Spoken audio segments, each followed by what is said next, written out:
عمرك سألت نفسك، هل كل الطرق اللي بنمشي فيها بتودينا لبيوتنا فعلا؟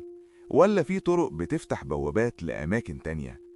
الحكاية اللي هحكيها النهاردة حصلت لواحد اسمه سعيد في المنيا سنة 2018. ليلة بدأت بضباب وانتهت في عالم ملوش وجود على الخريطة. سعيد كان راجع بالموتوسيكل بتاعه الفجر، وفجأة نزل ضباب تقيل قوي، وفجأة الأسفلت اختفى من تحت العجل. لقى نفسه في طريق تراب وسط غيطان قمح. الموبايل شحنه طار في لحظة، والساعة وقفت.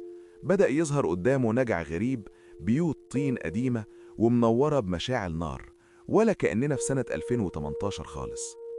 سعيد سمع صوت طبل بلدي جاي من قلب الضلمة، ولسه رايح يشوف فيه ايه، لقى ايد بتلمس كتفه.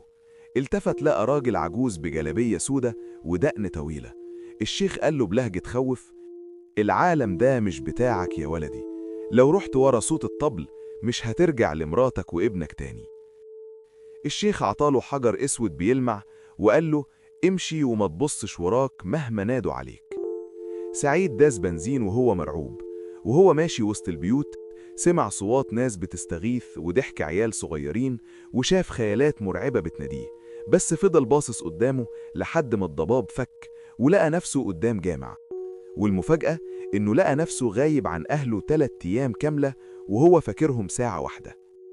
سعيد رجع بيته، بس البيت ما كانش هادي، خيالات وصريخ عيال بالليل، لحد ما عرف إن الحجر ده وسيط من العالم التاني. أول ما راح دفنه تحت شجرة جميز قديمة زي ما الشيخ جاله في المنام، كل حاجة رجعت طبيعية. قصة سعيد خلصت، بس يا ترى لو كان راح ورا صوت الطبل كان هيحصل له إيه؟ لو القصة عجبتكم ما تنساش تشترك في القناة وتعمل لايك للفيديو، واستنونا في قصص تانية جديدة.